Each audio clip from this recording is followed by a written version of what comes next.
Nous sommes fiers de vous partager au travers de cette série de capsules vidéo les cheminements de carrières inspirants d'anciens et d'anciennes boursiers et boursières du PCBF qui sont des véritables agents et agentes de changement dans leur milieu.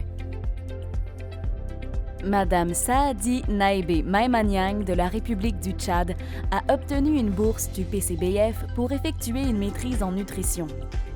Madame Naibé Maïmaniang a suivi son programme de l'hiver 2017 à l'été 2019 à l'Université de Montréal. Avant de bénéficier de sa bourse du PCBF, Madame Naibé Maïmaniang occupait la fonction de directrice de la pharmacie régionale d'approvisionnement au ministère de la Santé du Tchad. Quels sont les changements au niveau de votre carrière depuis votre retour?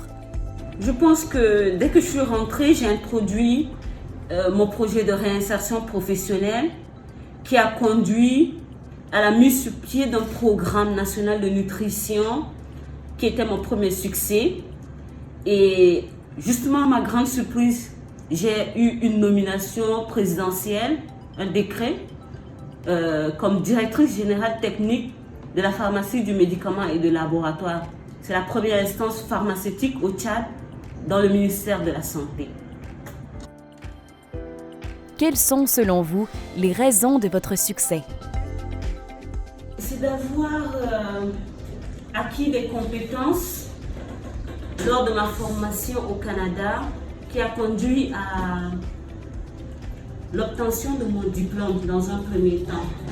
Et par la suite, ma réinsertion professionnelle, j'ai introduit ici dans les instances supérieures et cela a conduit à la mise sur pied du programme national de nutrition à travers l'accompagnement du programme canadien de bourse pour la francophonie locale, c'est-à-dire le CCL, le comité de concertation locale ici sur place, qui m'a accompagné dans toutes ces mises en œuvre pratiques pour aboutir à cette réalisation en fait. Vous êtes devenue une modèle pour les femmes de votre pays. Comment vivez-vous cela? Je dirais dans un premier temps qu'ils ont tort. Parce qu'en réalité, basé sur l'expérience même dans un foyer, la femme dans un premier temps, elle a la capacité de travailler sous pression.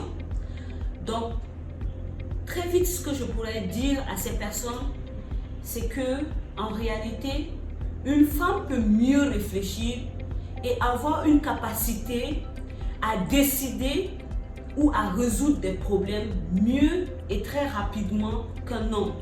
Parce que la femme, elle est habilitée ou elle, de nature, elle est déjà sous pression à la base à la maison et que ce soit au travail.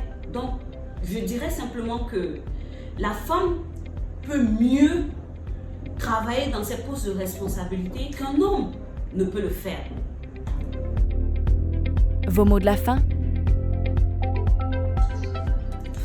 C'est simplement de dire au programme canadien de bourse pour la francophonie un grand merci. Merci pour tout ce qu'ils ont fait parce qu'aujourd'hui, on est devenus des cadres de l'Afrique et l'Afrique tout entière peut être fière de ce qu'on est devenu. Et aussi une autre chose, c'est toujours de donner de bonnes nouvelles au programme parce que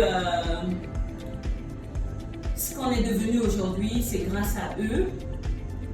Et on aimerait qu'ils continuent toujours par nous accompagner pour qu'on soit valorisés au même pied d'égalité que les autres collègues d'autres pays d'Afrique aussi.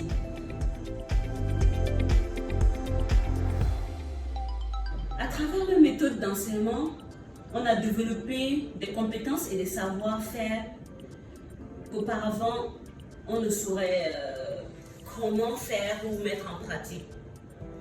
Et aujourd'hui, je cultive l'optimisme et passe la plupart de mon temps à planifier les activités afin de contribuer au développement de l'Afrique tout entière et plus précisément du Tchad en particulier.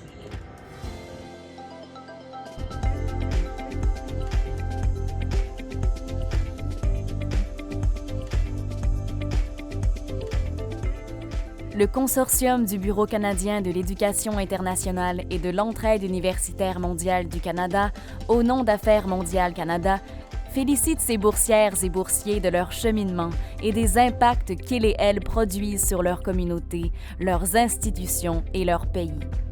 Ils et elles sont de véritables sources d'inspiration. Le consortium remercie Affaires mondiales Canada qui finance en totalité ce programme et lui permet de contribuer au renforcement des capacités institutionnelles des pays bénéficiaires.